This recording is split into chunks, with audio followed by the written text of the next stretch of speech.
Okay, before I show you guys how to do any kind of lip syncing or animating mouths on a character, I gotta talk about linear keyframes versus hold keyframes.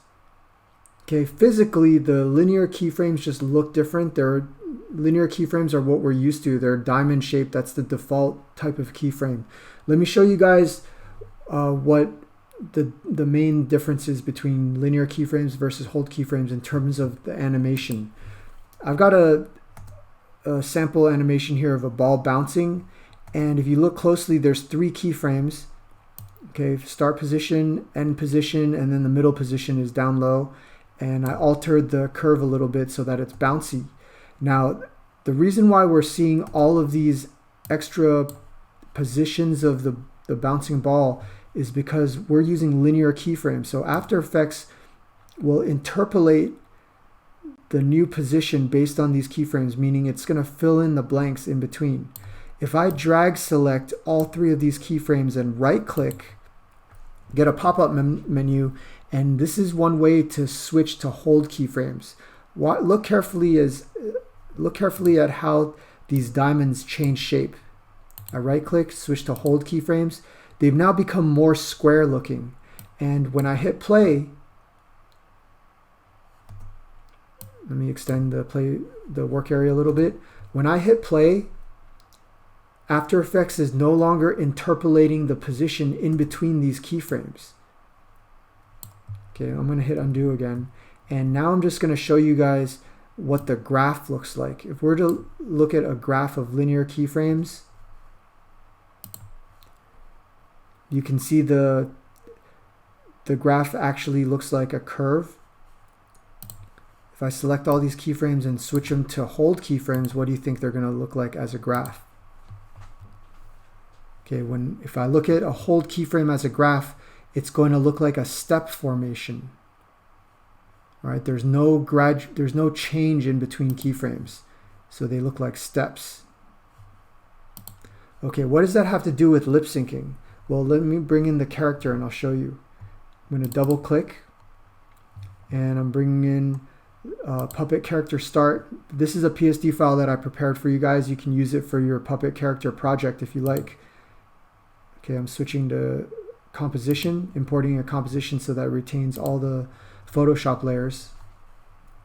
And I'm just choosing to confirm that there's no layer styles on there, but if there were drop shadows, they would get merged together. Okay, here's my puppet character, and look at these layers at the top.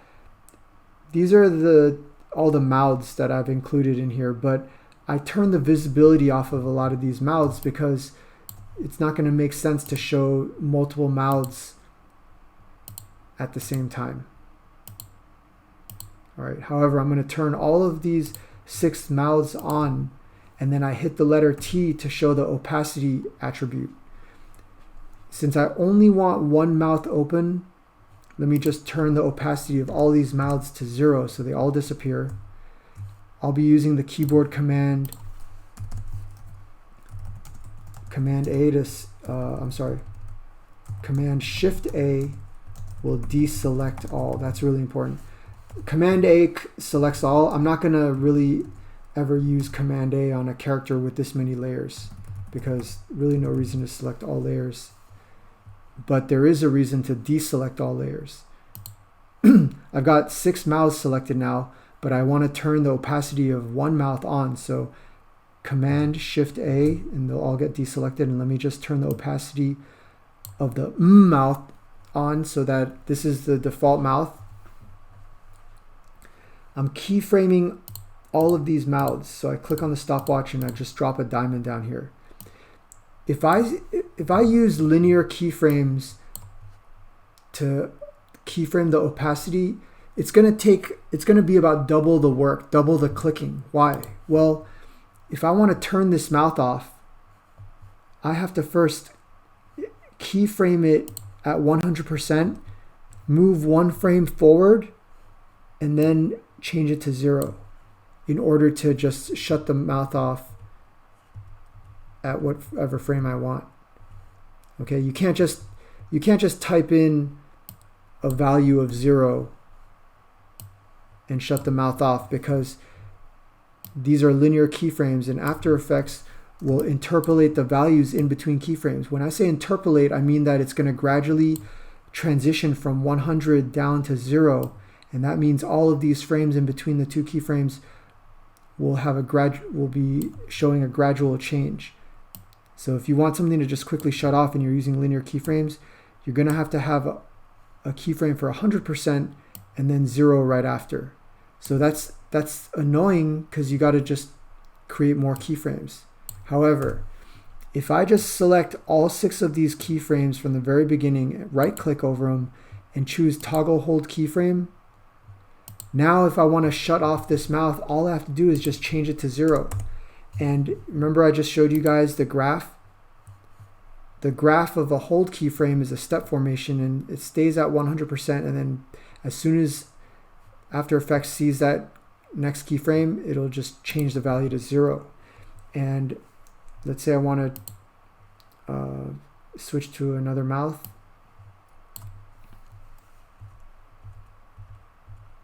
Okay, I'm just going to set some random keyframes here, shutting off mouths and turning on other mouths.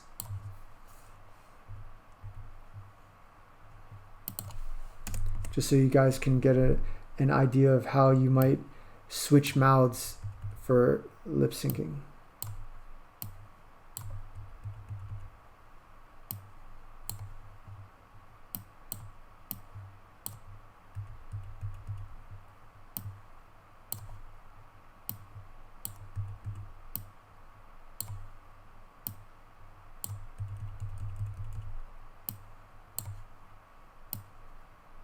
Okay, I just switched around a bunch of mouths. I'm going to hit the letter N to shut off my work area. I'll zoom out a little bit.